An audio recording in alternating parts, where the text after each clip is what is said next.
Hola, and welcome to Pure Confident Mujer, the podcast designed for jefas and jefitas of the professional world, the first generation professionals. From triumphs to challenges, we're here to share the stories that inspire you to become the jefa of your dreams.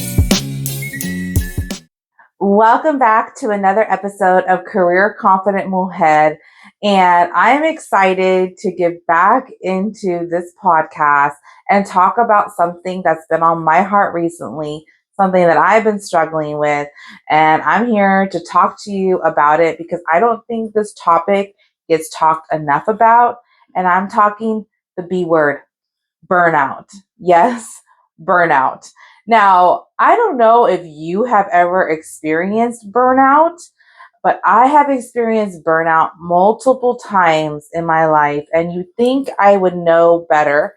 But recently, I would say I caught the signs a lot earlier, and I really took some key steps to help me from reaching the point of total burnout and exhaustion. So if you haven't experienced burnout before, what it basically is it's mental and emotional exhaustion. Sometimes we can go on in life and think we got it all, we can do it, we do many things, we help ourselves, help other people, and there is only so much fuel in our tanks that sometimes we are running on fumes, and that causes us to burn out. And as much as like a car, as much as you want to keep going to your destination without any gas, you are just ended up on the side of the road, and you need to seek support because you cannot do it on your own. And no, you're not walking to the next gas station. Like, you're mentally drained, right? So I'm going to talk about that because as first gen professionals, I think sometimes we can overprove ourselves. We're wanting to accommodate, we're wanting to be seen, we're wanting to be valued. And also being the first in our family as we're navigating the workplace, maybe we're earning more money than other family members. We often take on the responsibilities and the burdens of other people onto our plate, and we're doing things that are not even our own responsibilities, right?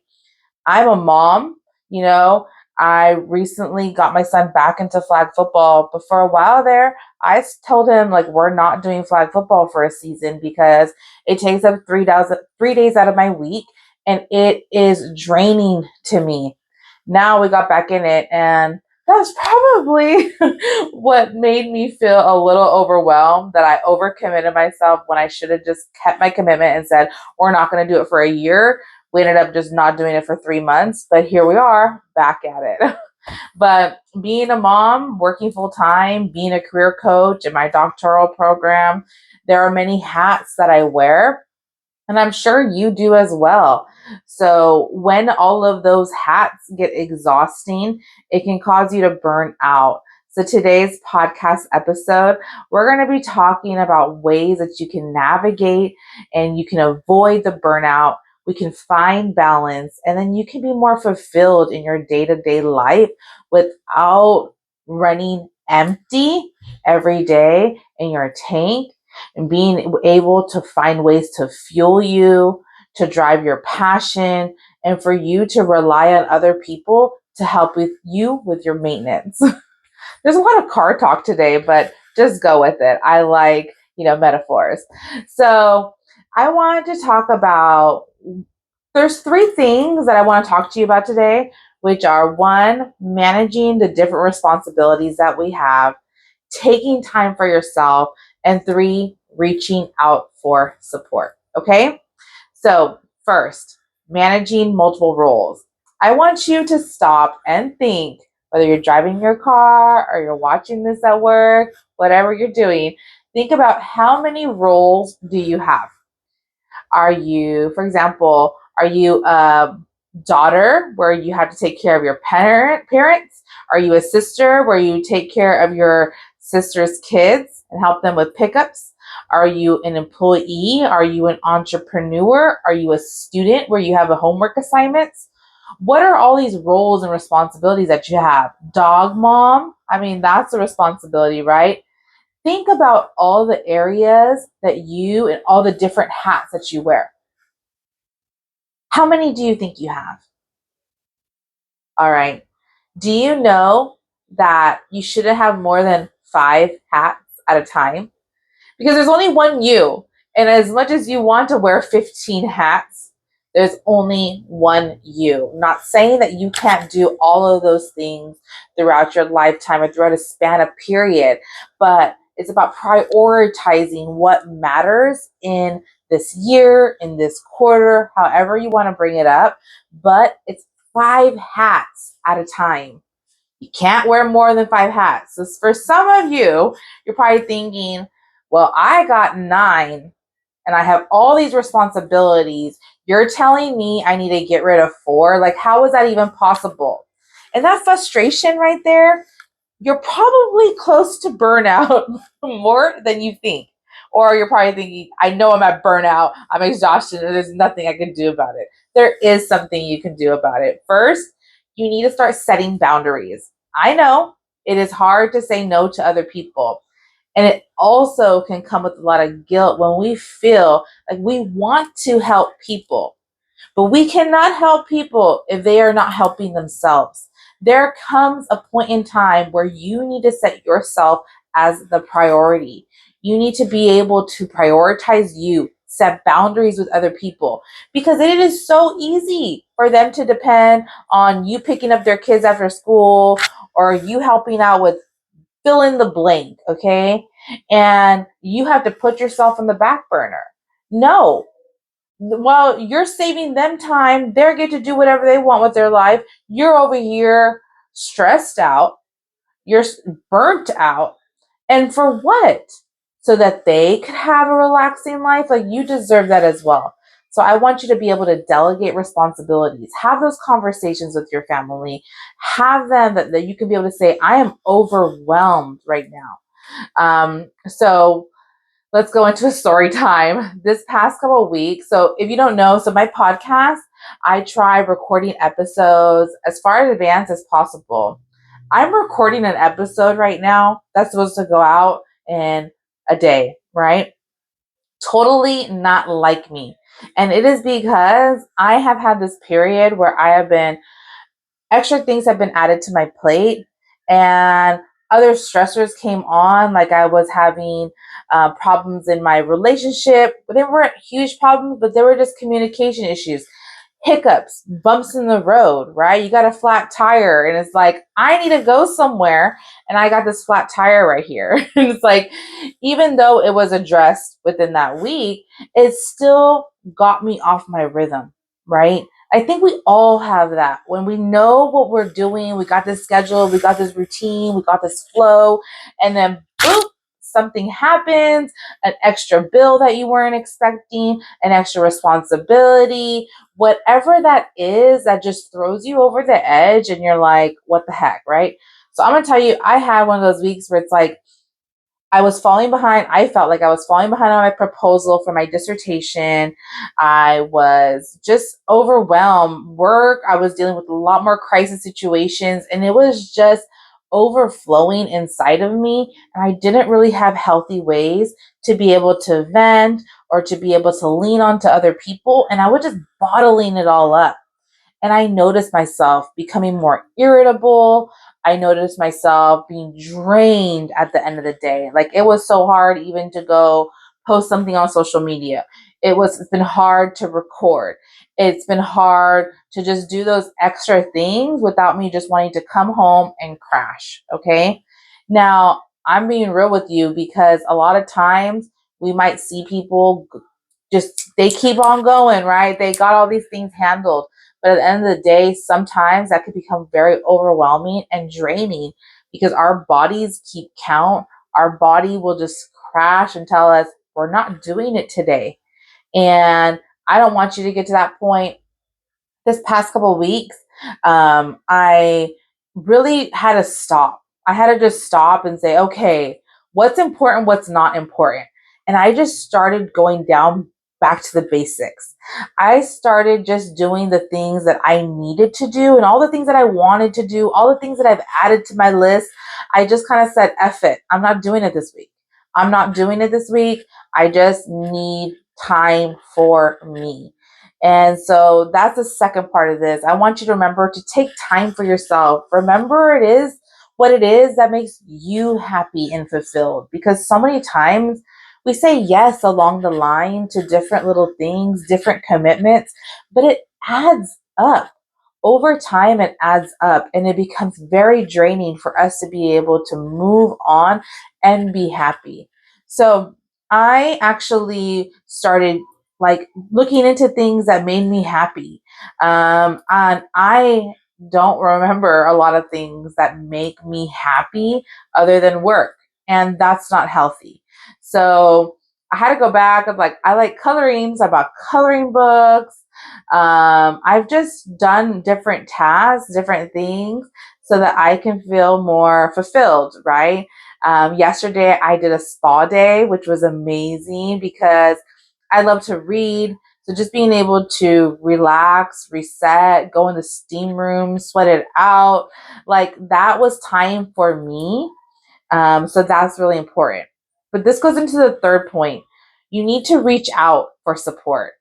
I could not go through this mental breakdown on my own. I engaged with my fiance. I reached out to him and told him, like, I don't know what's going on. My emotions are all over the place, but at the same time, I need your help. I need a break. I need a day where I can just go out and don't ask me where I'm going or what I'm doing because I just want to go walk around TJ Maxx and Marshalls or just drive. Like, I don't want to have any responsibilities. And I want you to be okay with that. Like, I needed to reach out for people for support. I reached out to my sisters and let them know, like, I'm struggling right now. I don't know what to do. Reach out to friends. And I also, most importantly, reached out to a therapist because I realized that I shouldn't also put the burden on other people to be able to push me along, and that my burnout and overworking myself is a symptom of something else, right? And so reach out to therapy. There's different types of therapy as well, right? For me, I've talked about childhood trauma. I've done all that. That's a whole nother episode, but I've done that work. But I struggle sometimes with the week to week problem solving. So I got a therapist more for that as opposed to just like deep down trauma. I need help with someone to refocus with me and tell me, like, girl, you're doing too much. Relax, reset. What have you done for yourself this week? Like, that's what I need. So that's the kind of support that I'm seeking. And it's really helped me out. Not only that, but when you're burning out in your career and in your job, reach out to your colleagues and ask for support. You know how many times people probably ask you on a project, like, let me know if you need any help, right? And you're like, okay, cool. And you're never going to call them because you're going to need help because it's going to make you feel like you think I don't know how to do my job. It might make you feel less than. Reach out for the help. Like in my job, I'm a case manager. So a lot of times I take on the student cases, I'll start doing the referrals, but it's like I could just pass this to this person and they'll be able to support. I can't take this on right now. I can't do everything. I need to reach out to the people that are supposed to help me and depend on them and seek out that guidance and depend on my colleagues as well. So I hope that this really helped you understand how to avoid burnout.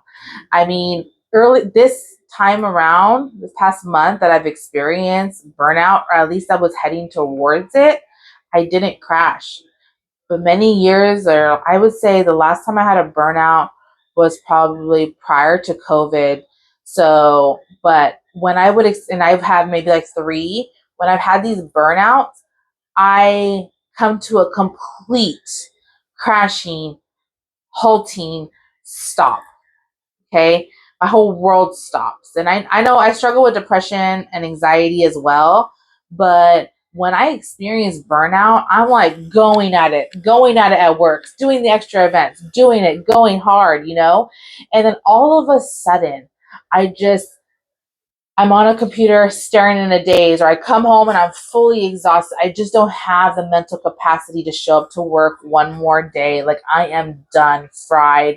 People tell me things and it boop, like just goes away. Like, I'm so burnt out. And it took me a long time to recover one time. It was like a week long where it was like, I just don't have the energy for anything. I don't want to do anything. And when you reach that burnout phase, it highlights a couple of different things. One, the workplace goes on. It goes on whether you show up or you don't show up to work. Life goes on. As much as you felt like things were going to fall apart if you don't follow up on this project, well, if you didn't follow up in a week, life goes on. And that's the biggest thing where I'm like, wait, I'm struggling over here with my emotions. My capacity is overextended. And I have all this burden that I put on my own back.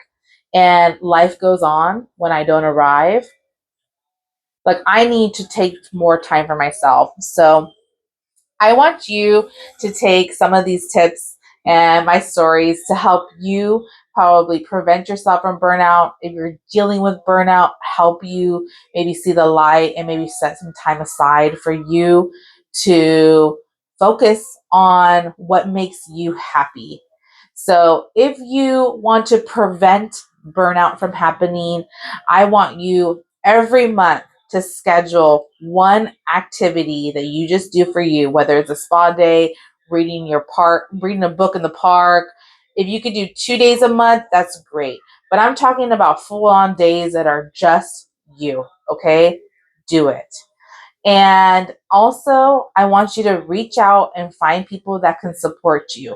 You do not need to do things alone, okay? I think connecting with other people and other mujeres to be able to motivate you to make good choices in your career and advance with success, that is where that community really matters. Because the more we go in life thinking that we're the only ones dealing with it, the more we can feel like we're secluded.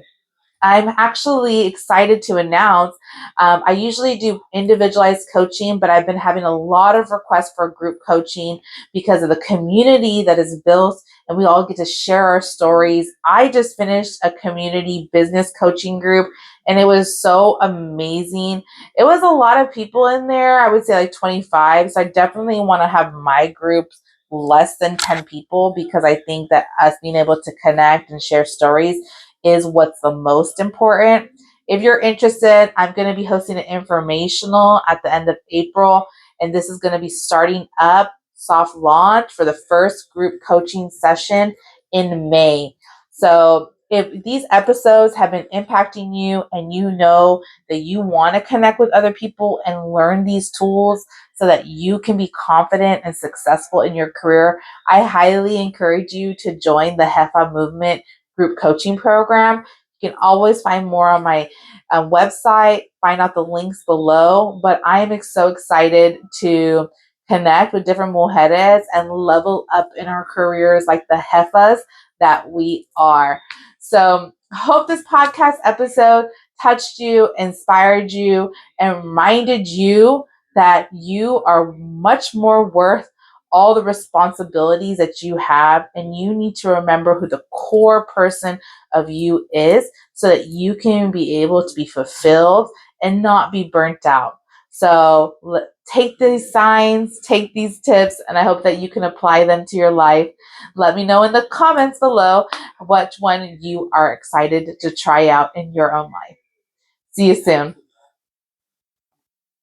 Thank you for joining us on this episode of Career Confident Mujer. I hope you found inspiration and valuable insights to fuel your own career journey. If you enjoyed today's episode, don't forget to subscribe, rate, and leave a review. Remember, you are not alone on this path. Take care and remember that you deserve it, mujer.